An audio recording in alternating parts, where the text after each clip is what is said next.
The Pond's army busted over a 2-day operation, which, as you may recall, ended on Wednesday. 13 people were arrested at multiple sites involving an investigation. Call 6 investigates inside information for a violent gang coming from a mother who worked for police. Tonight, she is facing termination, and we are getting our first look at just how she helped her son and his friends. There, as federal agents raided homes across Indianapolis. An operation officials say crossed state lines and led to 18 arrests. On August 31st, the FBI's Safe Streets Task Force, with assistance from numerous partner agencies, conducted multiple arrest and search operations that disrupted the criminal activities of a neighborhood-based gang known as the 34th Street Gangster Disciples. Several teenagers are facing charges suspected of criminal gang activity. IMPD tells 13 News the teens call themselves the Taliban Choppa Gang. Police say it's often abbreviated TCG on social media. Investigators say they've spent months gathering evidence dating back to a shooting that occurred in March on MacArthur Lane that injured one young person. Court documents outline other cases investigators are still tying to the gang. At this hour, police tell us they're looking for 2 more people tonight who are now charged in that recent bust on the west side of the SUR 13 gang. Metro Police tell us that arrest warrants are now active for 16-year-old Anthony Nanez and Freddie Martinez. After a 2-year undercover investigation, DeJuan Morgan, a.k.a. Shorty, faces a long list of felony charges connected to violent gang activity. Bust happening in Indianapolis. A total of 17 people arrested after raids of a drug ring operating between Indianapolis and Muncie. Take a look here at your screen. State police say the investigation began back in March. This week, Grundy and others were charged with murder in Marion County, but the case fell apart, allowing Grundy to plead guilty to minor drug charges and declare his innocence in 2017. They was trying to make something fit that wasn't there. Grundy beat those charges, and he held a press conference and bragged about it. Yet just a few months later, in November 2017, federal agents raided a series of homes around Indianapolis and charged Grundy with developing story. Metro Police looking for another 6 gang members after locking up 9 so far in a sweep targeting the Get Money gang. Take a look at your screen. Investigators say these are the 15 gang members who are facing charges after the sweep. The task force served citywide search and arrest warrants. Here are just some of the suspected gang members taken into custody during Operation Smoke Show. Metro Police Chief Rick Hyde is offering other known gang members a chance to avoid federal prison time. Indianapolis might not be the first city people think of when it comes to gangs, but beneath the surface, the streets tell a different story. From neighborhood crews running dope houses to nationally connected organizations tied to the Mexican Mafia and Gangster Disciples, the Circle City has become a battleground for drugs, guns, and power. Over the years, police and federal agents have launched major investigations, uncovering sprawling networks and violent crews leaving their mark on the city. These indictments don't just target individuals, they shine a light on the hidden wars shaping communities across Indianapolis. Eric Amaro, Ernesto Casas, Hasiel Cruz Avina, Austin Juarez Garcia, Alexander Mendoza, Brian Rodriguez, and Juan Rodriguez. Police say these 7 men are members of the SUR 13 gang, which claims allegiance to the Mexican Mafia. Court records say these men use social media to sell guns and drugs.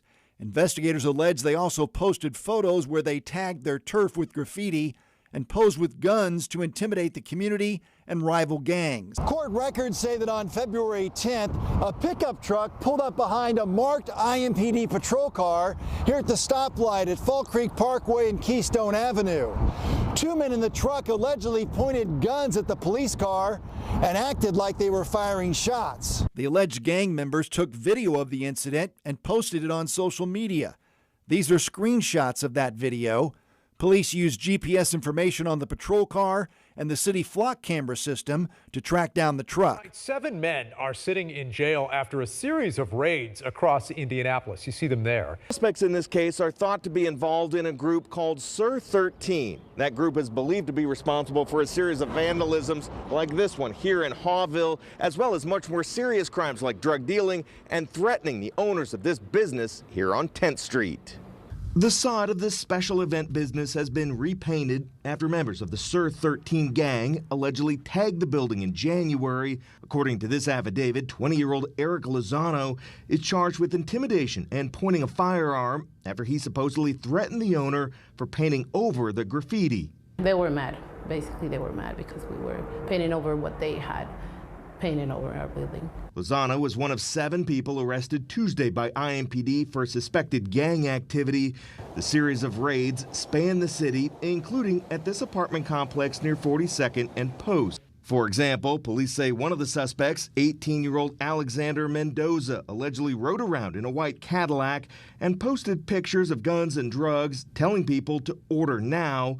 Following the raids on Tuesday, residents in Hawville are just glad the alleged gang members are being held accountable for the vandalism and violence. The Sureno 13, also known as the Surenos, is a powerful Hispanic street gang with national reach and direct ties to the Mexican Mafia. Federal authorities describe the group as heavily involved in narcotics trafficking, firearms offenses, and violent crime. In early 2025, the Indianapolis Metropolitan Police Department carried out a citywide sweep targeting a local Sureno 13 crew after a lengthy undercover investigation. The operation led to the arrest of 7 alleged members on organized crime charges. According to police, the Indianapolis clique was part of the larger Sureno 13 network that pays tribute to the Mexican Mafia and profits from drug and weapons trafficking. During the raids, officers seized multiple firearms, large amounts of marijuana and pills, as well as cash believed to be tied to drug sales.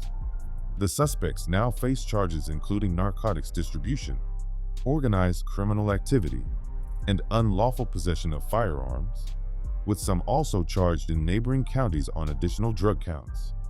Authorities have called the sweep one of the most significant actions against a Mexican Mafia-affiliated gang in Indianapolis in recent years, underscoring the city's ongoing struggle with nationally connected street organizations. Indianapolis police say their latest gang arrest could bring relief to a neighborhood long troubled by violence and intimidation.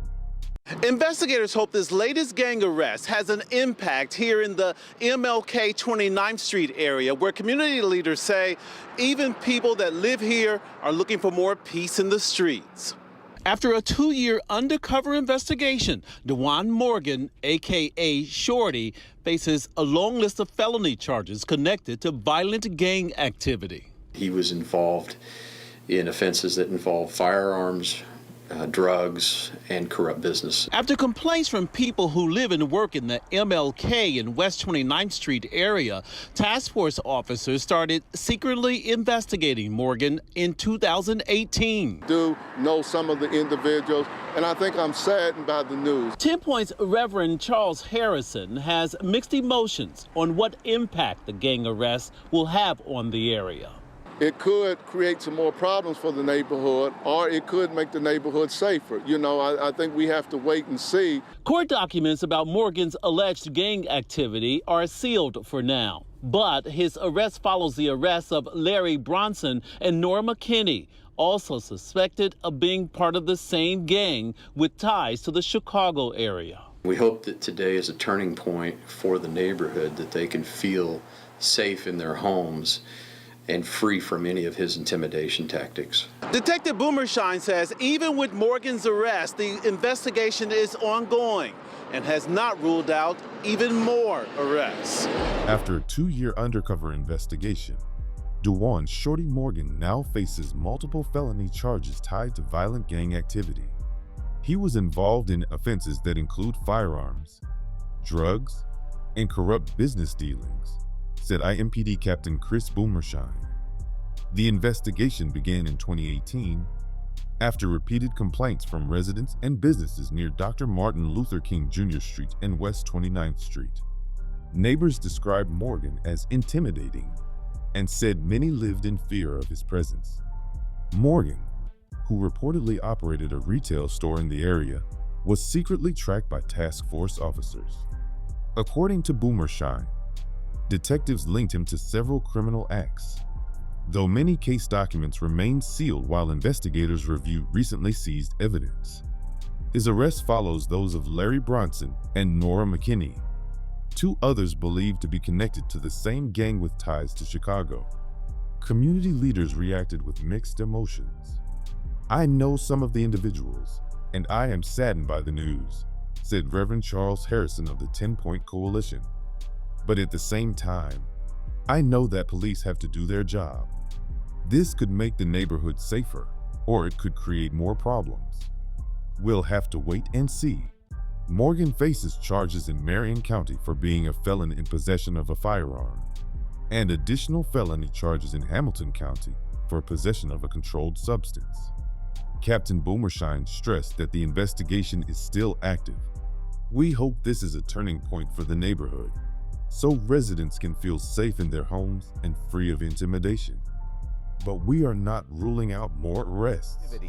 Handcuffed and taken away in a squad car, several members of the Taliban Choppa Gang were rounded up and arrested by IMPD last week with the goal of preventing senseless violence. When we remove these individuals from the city, that's what's making our city safer. That's what's allowing people to sleep at night. This detailed 66-page affidavit provides a timeline of at least 8 shooting incidents connected to the same gang, dating back to March of this year when a juvenile was wounded in a targeted shooting on MacArthur. As these pictures show, members of the Taliban Choppa Gang like to pose with firearms on social media and threaten their rivals. Court records claim the group also frequently posted pictures of guns equipped with machine gun conversion devices online, at times using Instagram to try and sell those weapons. One of the suspects, 18-year-old Gustavo Cervantes Faustino, is accused of dealing illegal Xanax and in one post promising to kill his enemies. That behavior was common for the group, as another post allegedly shows one member claiming credit for a retaliation shooting. Another suspect, 18-year-old Hector Suarez, is suspected of taking part in violence stemming from the sale of marijuana vapes at Arsenal Tech High School. Police say the case illustrates how just a few people can be responsible for a long list of crimes. That's why IMPD hopes the raids last week will save lives. Indianapolis police recently announced the arrest of several teenagers tied to a violent street crew calling itself the Taliban Choppa Gang, or TCG for short. Investigators say the group openly incriminated themselves on social media, posting photos and videos of firearms, threats, and even weapons modified with illegal conversion devices. According to police, the name Taliban Choppa was chosen in reference to 2 friends of the members who died from drug overdoses earlier in the year. Detectives began tracking the gang after a shooting on March 28 along MacArthur Lane left a juvenile injured. From there, investigators built a timeline linking the crew to at least 6 shots fired incidents and 2 additional non-fatal shootings across the northwest side of Indianapolis. The alleged ringleader, Johnny Loisiga, was identified in a Halloween attack near the Cedars apartment homes on 34th Street. A student from Arsenal Tech High School told officers that Loisiga pulled up in a white sedan and shot him shortly after he stepped off a school bus. Surveillance footage traced the car back to Loisiga's residence on Arbutus Drive. Detectives believe the shooting was tied to a turf dispute over selling Mary vapes at the high school, with tensions escalating after Loisiga allegedly stole the victim's backpack days earlier. Loisiga now faces multiple charges, including battery with a deadly weapon, criminal mischief, theft, and pointing a firearm. Police also arrested 2 of his associates, Hector Suarez and Trinidad Garcia, who were charged with criminal organization activity and dealing marijuana. Investigators say the group also marked its presence with graffiti across the northwest side, staking out territory and reinforcing what officers describe as turf mentality. IMPD officials warned that the Taliban Choppa Gang's actions show how quickly neighborhood conflicts can spiral into organized violence, even among young offenders. State police say the investigation began back in March. This week, a total of 14 search warrants were served, leading to 17 arrests. In March 2025, a multi-agency task force carried out a sweeping operation against a large narcotics network spanning Indianapolis and surrounding counties. Working together, state police, federal investigators, and local officers executed 14 coordinated search warrants that culminated in the arrest of 17 suspects on drug trafficking charges. The case involved a wide range of offenses. Among those taken into custody was Delaware County Deputy Jerry Parks, whose arrest shocked law enforcement circles. Parks was charged alongside civilian suspects, highlighting how deeply the drug trade had embedded itself in central Indiana. The raids turned up significant amounts of narcotics and cash. Investigators reported seizing various drugs. Officers also confiscated $88,945 in suspected drug proceeds and an arsenal of weapons that included 7 handguns, 1 confirmed stolen along with a shotgun, and 3 rifles. Prosecutors in Marion and Delaware counties are now pursuing cases against the defendants, with charges ranging from drug possession and distribution to firearms violations. Officials say the investigation remains ongoing, and additional indictments, particularly on weapons charges, are expected. Authorities describe the takedown as one of the largest coordinated anti-drug efforts in Indianapolis in recent years, underscoring the scale of the narcotics pipeline running through the city. Following a lengthy investigation into numerous gang-related acts of violence, several members of the Taliban Choppa Gang were rounded up and arrested last November. One of those suspects was a then 18-year-old Hector Suarez, who was suspected of taking part in violence involving the sale of marijuana vapes at Arsenal Tech High School. Police claim Suarez and other members of his gang frequently posed with guns to threaten their rivals and illegally sold weapons and drugs. Court records show a now 19-year-old Suarez pleaded guilty to drug dealing in exchange for the criminal gang activity charge being dismissed on July 28th. After that deal, he allegedly drove to this home along King Avenue on August 2nd when more than a dozen gunshots were fired into the home. Police believe Suarez's GPS ankle monitor, assigned to him as part of his probation, placed him at the scene of that violence. In another recent case on the near west side, law enforcement reported a gang-related shooting tied to an ongoing rivalry. Specifically, a 19-year-old man was arrested for firing into a house just 5 days after agreeing to a plea deal in an unrelated gang violence case. Police indicated this incident stemmed from a turf dispute in Hawville. We were there as federal agents raided homes across Indianapolis. An operation officials say crossed state lines and led to 18 arrests. Conducted multiple arrests and search operations that disrupted the criminal activities of a neighborhood-based gang known as the 34th Street Gangster Disciples. A criminal complaint says the arrests were connected to a dogfighting venture and the trafficking of large amounts. Agents are still searching for 2 key suspects in the investigation. They say Gregory Henderson was involved in dogfighting and drug trafficking. Mr. Henderson was the main source of supply, allegedly, here in Indianapolis, and had a number of lower-level dealers. Henderson allegedly had multiple properties across Indianapolis where he was dealing and storing drugs, as well as dogs and dogfighting paraphernalia. Court records show these apartments at 42nd and Emerson are where he and one of his alleged dealers lived. In September 2023, federal prosecutors announced a sweeping case that exposed a violent conspiracy involving drug trafficking, firearms, and illegal dogfighting in Indianapolis. The investigation, years in the making, revealed how organized gangs mix narcotics distribution with blood sport to fuel their operations. On September 7, 2023, a federal grand jury handed down indictments against 21 individuals. The defendants face a range of charges, including conspiracy to distribute drugs, illegal possession of firearms, money laundering, and animal fighting. Authorities carried out more than 30 raids across multiple states, highlighting the reach and scope of the operation. The raids yielded a massive haul. Federal agents seized nearly 90 pit bulls, along with professional dogfighting equipment. Investigators also confiscated large amounts of drugs, in addition to 43 firearms and more than $55,000 in cash. Officials said the findings paint a disturbing picture of a gang-controlled network that combined drug profits with illegal animal fighting. At the center of the case, investigators identified the 34th Street Gangster Disciples, a group based on Indianapolis's East Side. Prosecutors alleged the gang played a central role in both the drug pipeline and the dogfighting operation. Many of those indicted already had prior convictions for gang violence or animal cruelty, further cementing their ties to the criminal underworld.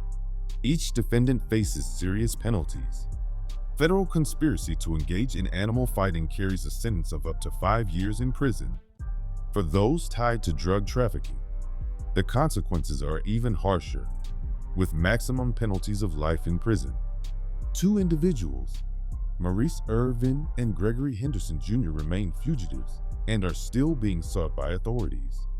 Federal officials say the case demonstrates the dangerous overlap between gang activity and dogfighting rings. By targeting both drugs and illegal animal fighting, prosecutors hope the indictments will deliver a significant blow to one of Indianapolis's most violent criminal networks. Wednesday, 13 people were arrested at multiple sites involving an investigation which began back in April. The prosecutor's office says the gang, which operated out of the city's northwest side, was all about selling and guns in Marion County. Gang members now face a long list of criminal charges. And now to this person, IMPD employee Deandra Williams, in big trouble. She's not an officer, but she had access to sensitive police information which she was providing to the gang. Her son, identified as one of the gang members. Documents say that she ran gun checks on about 100 weapons and provided the gang with information on individuals believed to be IMPD confidential informants. Williams alone is facing 40 criminal charges. I have to tell you that Williams initially told police that she was not involved in this. New details on just how a city employee was able to pass along information on one of the city's most violent gangs. We have learned Deandra Williams was providing sensitive information to the Pons Army gang while she worked for IMPD. She apparently used police computers to see if the guns the gang was hoping to sell were stolen. Sources tell us non-stolen guns get a higher price on the streets. Williams is facing termination from IMPD. The Pons Army, a notorious drug trafficking crew on Indianapolis's northwest side, was dismantled by law enforcement in the mid-2010s following a series of undercover probes and raids. Between 2015 and 2017, dozens of members and associates were arrested and prosecuted in connection with the organization's drug operations. In June 2017, 3 alleged members pleaded guilty in Marion County to drug distribution. Each received a 3-year sentence, with 2 years suspended, under plea agreements with prosecutors. Their convictions were part of a broader campaign that targeted more than a dozen individuals tied to the crew. Police operations reached a turning point in October 2015, when investigators executed multiple raids at properties linked to the Pons Army. One raid, which shocked the community, took place inside a daycare. Across the searches, officers seized 35 firearms, roughly $15,000 in cash, and significant quantities of drugs. Authorities said the raids revealed the gang's deep entrenchment in both narcotics trafficking and neighborhood life. While some defendants ultimately saw charges dismissed or reduced, prosecutors secured convictions against several key players. The case also ensnared a former IMPD civilian employee, Deandra Williams, accused of leaking police intelligence to the gang. Williams later admitted guilt to weapons charges and unlawfully passing police information, underscoring how far the gang's influence had spread. By the time prosecutions wrapped, the Pons Army's leadership had been fractured, its operations crippled, and its members scattered.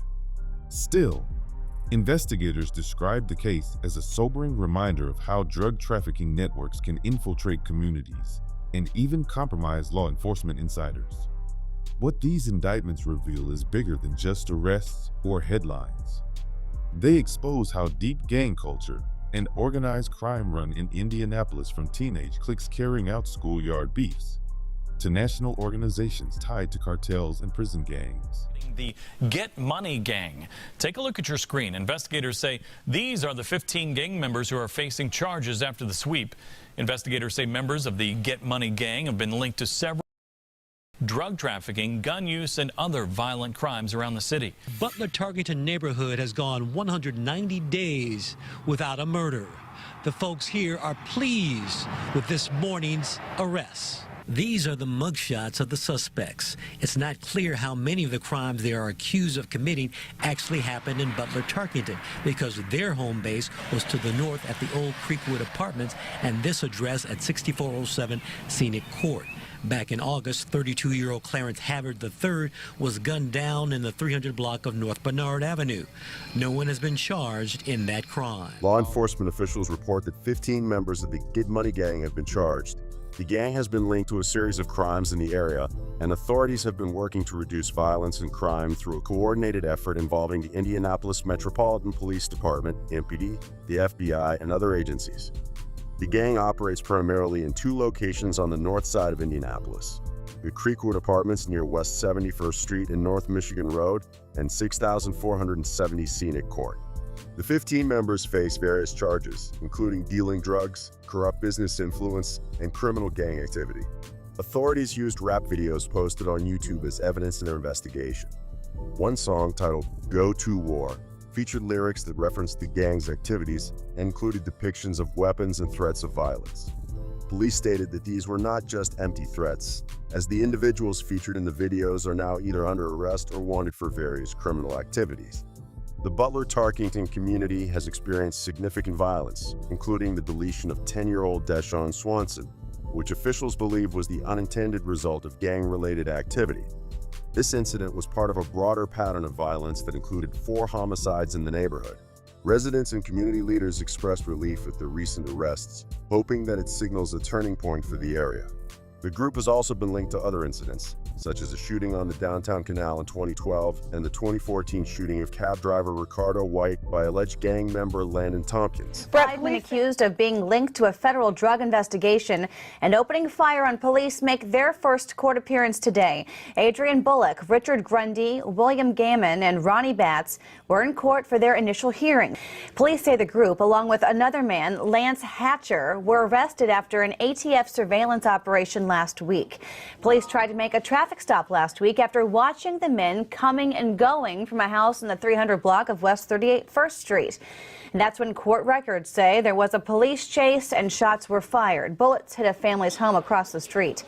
A number of supporters for the men who are now behind bars showed up in court today and voiced their own opinions. U.S. Attorney Josh Minkler celebrated a life sentence for Richard Grundy III, but admitted that justice didn't happen overnight.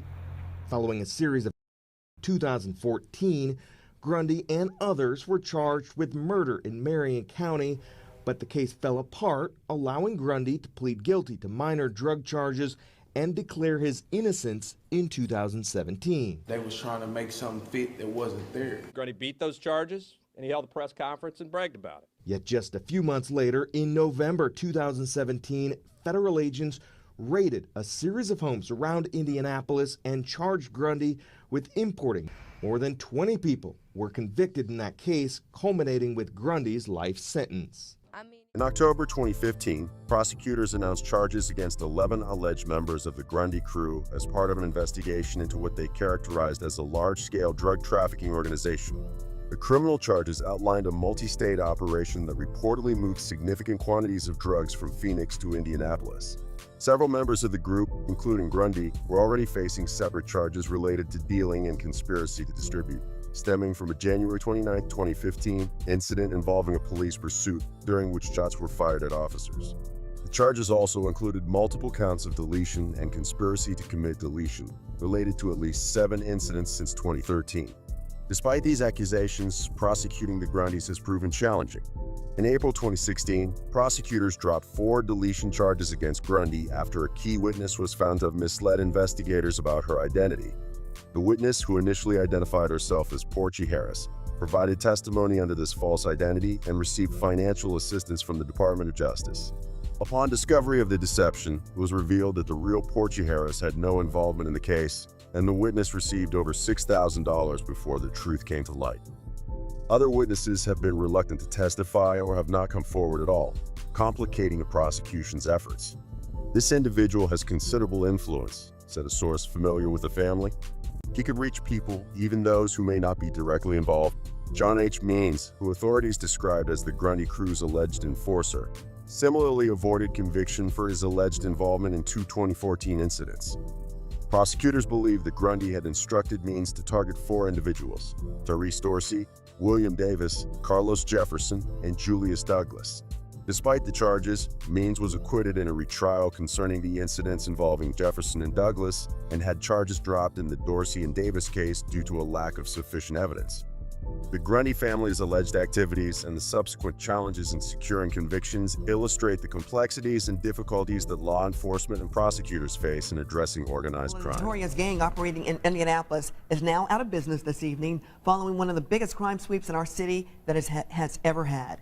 Police say that this area you see behind me, 42nd and Post, is the main turf for the gang that's been taken down and put out of business, and one of the suspected leaders has yet to be arrested. Wednesday afternoon, federal agents continued to look for William Brown, aka Jeezy, one of the suspected gang members operating in the Circle City for years. Operation Smoke Show started after the suspected gang members posted photos like this one on social media. The pictures show thousands in cash, including a stack of $100 bills. Chopper 13 recorded the police helicopter as the task force served citywide search and arrest warrants. Here are just some of the suspected gang members taken into custody during Operation Smoke Show. The Wednesday bust of the block burners revealed startling details of the Indianapolis gang. On social media, they posed for photographs with firearms and large amounts of cash, court documents said. On the streets, they openly talked about drug dealing. But perhaps most unnerving is what could be described as a criminal enterprise development league, an affiliated gang for people ages 18 to 23. The FBI's Safe Streets Gang Task Force began investigating the block burners in late 2014, but court documents say the gang has been operating in the community for more than a decade. In 2004, former members of Four Deuce, an Indianapolis gang centralized at East 42nd Street and Post Road, founded the block burners and primarily operate on the city's northeast side. The block burners are described in court documents as a violent, highly structured gang consisting of both male and female members. The gang also has a sub-element for members 18 to 23 known as the 2 Gang, or 2TG. The group of younger members is named for Dominique 2 Jenkins, a high-ranking member of the block burners deleted in January 2013, court documents said. His brother Damon Smith, aka Dum, 19, established 2TG in his honor. Despite the age difference, the 2TG members operated in step with the block burners. The fresh recruits engaged in the same kind of violent activity as the older bangers, with the hope of moving the gang's overall drug enterprise forward. Investigators have assessed the block burners as the largest violent criminal gang operating in the city, court documents said. About 90 members have been identified by police. Since their inception, the block burners have claimed areas from Post Road East to German Church Road and from East 21st Street North to East 56th Street. They specialize in violent crime, drug dealing, and illegal firearms, court documents said. To learn more about the block burners drug operation, police use confidential informants and undercover agents to conduct more than 24 controlled purchases with the gang, court documents said. Wiretaps also were placed on the phones of 5 members to gain additional insight and identify roles within the organization. Members Fred Davidson, 32, Daryl Stennis, 26, David Williams, 36, and Aaron Garrett, aka Nanny, 22, were described in court documents as suppliers for other members. Monitored conversations also revealed Davidson making trips to California to buy for distribution in Indianapolis, documents said. In mid-May, Davidson was caught on security footage at a Crenshaw, California post office mailing a package intended for Brown, court documents said. After a drug-detecting dog alerted police to the package, a warrant was obtained and more than 680 grams were found inside the box. Suppliers such as Stennis seem to take pride in the potency of their product, court documents indicate. Stennis often called on addicts to serve as testers and asked the users to rate the power of the drug on a 10-point scale. During an April 27 phone call with the dealer he supplied, Stennis asked how a frequent tester known as Cal was enjoying his latest batch. Court documents said. Stennis was pleased to hear that the drug nearly deleted Cal and that the tester's lips turned blue and skin went pale after taking a hit. Face-to-face encounters between informants and block burners dealers gave investigators a glimpse at the level of violence gang members were willing to commit, even against each other. On May 7, a controlled buy was set up with Tremaine Tatum, 22, court documents said. Tatum was supposed to meet an informant around 2:30 p.m. at the Brentwood Apartments at 42nd Post, but the two TG member never showed. The informant eventually bought 2 grams from Smith for $200, but moments later, the undercover agent waiting nearby heard screaming, court documents said. The informant told the undercover source that after the deal with Smith was done, Tatum arrived and put a pistol to Smith's head, court documents said. Tatum told Smith, "Give me my bread," and Smith quickly handed over the $200. Facebook, Instagram, and Twitter accounts associated with the gang were closely monitored. Investigators looked into the employment and income history of gang members posing with stacks of cash to confirm suspicions that the money was obtained illegally. After nearly a year of gathering information, 525 law enforcement officers from throughout the Midwest served 22 federal and state warrants at 32 different locations during the sting, dubbed Operation Smoke Show. The bust netted drugs, guns, and more than $53,000 in cash. Federal prosecutors have charged 9 Indianapolis men, allegedly connected to a group called the Mob, in connection with 24 pharmacy robberies across Indiana and Kentucky. The 31-page indictment, unsealed on Tuesday, outlines the defendants' alleged involvement in a series of 23 robberies at CVS pharmacies in the Indianapolis area and one in Louisville, Kentucky, between December 2014 and June 2016. The indictment claims the group stole thousands of prescriptions, which were then resold on the streets of Indianapolis. Attorney Josh Minkler stated that the group also recruited juveniles, referred to as peons, to carry out the robberies on their behalf. The indictment also highlighted social media activity by alleged members of the Mob, where they discussed possessing drugs and firearms and made references to gang membership, adherence to a code of silence, and the consequences of snitching. One post, dated December 25, 2014, warned against cooperating with authorities, stating, "Don't get deleted for giving names. All you informants are going to have to rest in peace." The document further alleges that the men were involved in a shooting incident in October 2015 during a dispute over the distribution of stolen drugs.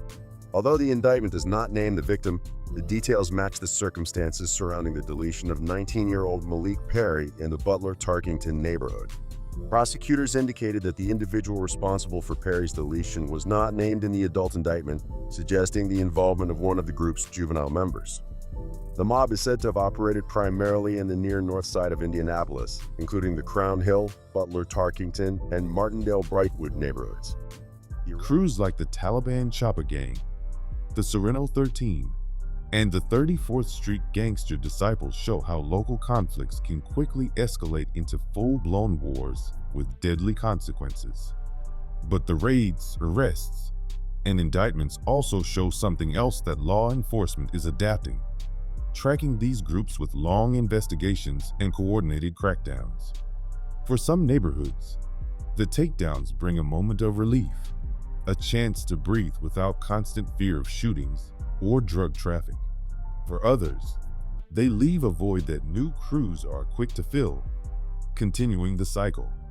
At the end of the day, Indianapolis is a city caught between community and crime, where every indictment tells part of a larger story about loyalty, violence, and survival.